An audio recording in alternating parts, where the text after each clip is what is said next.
No ano de 2342, a humanidade havia conquistado as estrelas e desvendado os segredos do genoma, mas ainda não havia encontrado a cura para a dor mais antiga, a perda. Elara Vance conhecia essa dor intimamente. Ela a carregava como um chip implantado em sua alma, uma memória vívida e constante de um tempo que não voltaria. Em seu apartamento minimalista, com vistas para as luzes neon pulsantes de Nelson Paulo, Elara revivia pela milésima vez o sorriso de Lia, sua filha, seu mundo. Lia, o nome era um eco em seu coração. O acidente, há 5 anos, havia sido um borrão de metal retorcido e sirenes estridentes. Mas as memórias eram cristalinas. O cheiro do cabelo de Lia, o calor de sua mão na dela, as perguntas incessantes sobre o universo. Elara se agarrava a elas como a um salva-vidas em um oceano de desespero. Naquela era, as memórias não eram apenas sentimentos, eram dados, armazenados, acessíveis e, para muitos, negociáveis. O mercado de memórias era um espetáculo de cores e sons, um labirinto de cabines de vidro onde vendedores exibiam suas mercadorias mais preciosas, experiências. Desde a emoção de escalar o Monte Everest virtualmente até a serenidade de um pôr do sol em Marte, tudo estava à venda. Elara raramente visitava. Para ela, suas próprias memórias eram sagradas, intocáveis.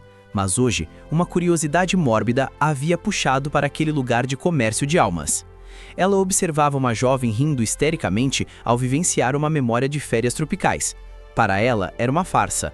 Mas então, seus olhos pousaram em uma cabine mais discreta, onde um holograma familiar tremeluzia. Era Lia. Sua Lia. Mas a etiqueta abaixo do holograma dizia: Memória de infância feliz, pacote família, vendedor, Nexus Corp. O coração de Elara gelou. Como uma memória tão íntima, tão pessoal, poderia estar à venda? E por que o nome de um vendedor genérico? Uma onda de náusea a atingiu. Ela comprou a memória, seu corpo tremendo. Ao ativá-la em seu implante neural, a cena se desenrolou em sua mente, idêntica à sua, mas com uma sutil, quase imperceptível diferença. Um detalhe fora do lugar, uma nuance na risada de Lia que não era a dela. A semente da dúvida foi plantada, uma rachadura na fundação de sua realidade. A dúvida se transformou em obsessão. Elara usou todas as suas economias, todos os seus contatos. Ela mergulhou no submundo digital do comércio de memórias, rastreando a Nexus Corp, desvendando camadas de criptografia e pseudônimos. Cada pista a levava a um beco sem saída, a uma nova camada de engano. Ela confrontou vendedores de rua, hackers de memória, até mesmo ex-funcionários da corporação. A verdade era evasiva, como fumaça entre os dedos. A cada passo, a realidade de Lia se tornava mais frágil. Fotos de família pareciam ligeiramente alteradas. Vídeos tinham falhas digitais quase imperceptíveis.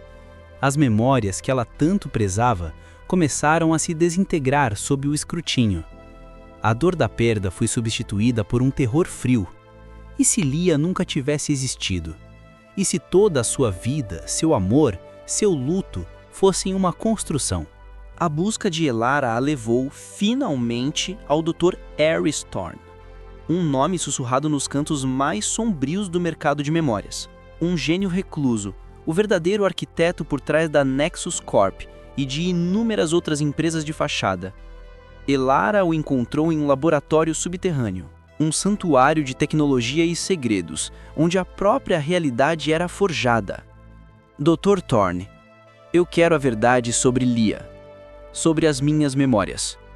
Senhora Vance, eu esperava por você. As memórias, elas são um consolo, não são? Especialmente quando a realidade é cruel demais para suportar.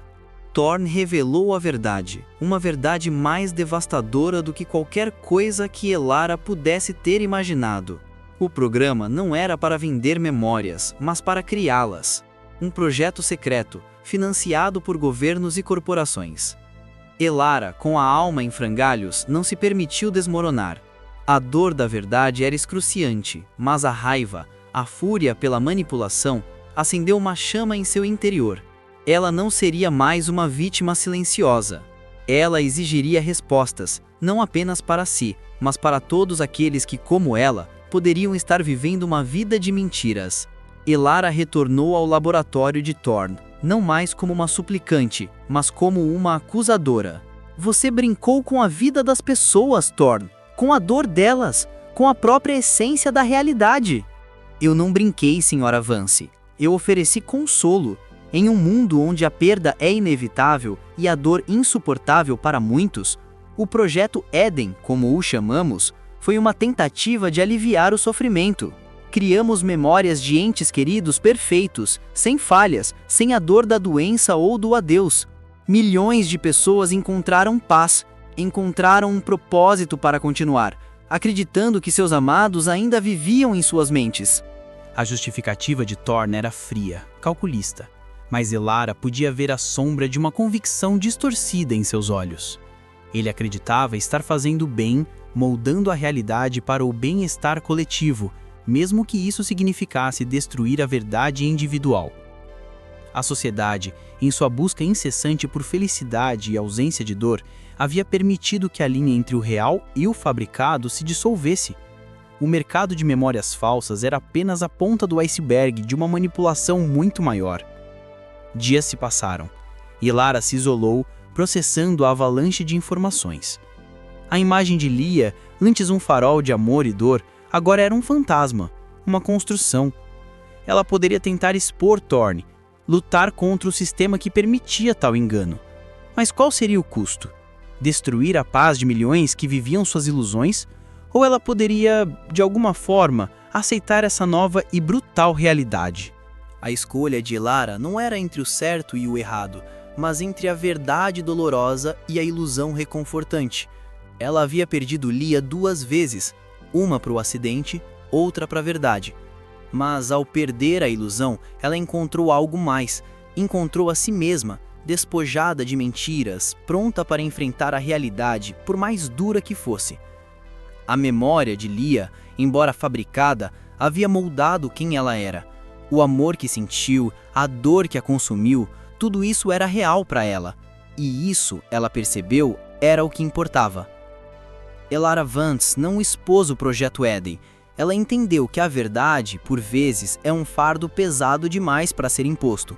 Em vez disso, ela escolheu um caminho diferente. Ela se tornou uma voz, uma conselheira para aqueles que, como ela, começavam a questionar a autenticidade de suas próprias memórias. Ela não oferecia falsas esperanças, mas sim a força para abraçar a realidade, para reconstruir a identidade sobre alicerces verdadeiros, por mais dolorosos que fossem. O século 24 continuou a negociar memórias, a manipular a percepção. Mas, em algum lugar, nas sombras das cidades cintilantes, Elara Vance plantava sementes de verdade. Ela havia aprendido que a memória não é apenas um registro do passado, mas a fundação do presente e a promessa do futuro. E que a verdadeira essência da humanidade reside não na perfeição fabricada, mas na coragem de enfrentar a própria realidade, com todas as suas alegrias e suas dores. A filha que nunca existiu a ensinou a viver de verdade, e essa, para Elara, era a memória mais valiosa de todas.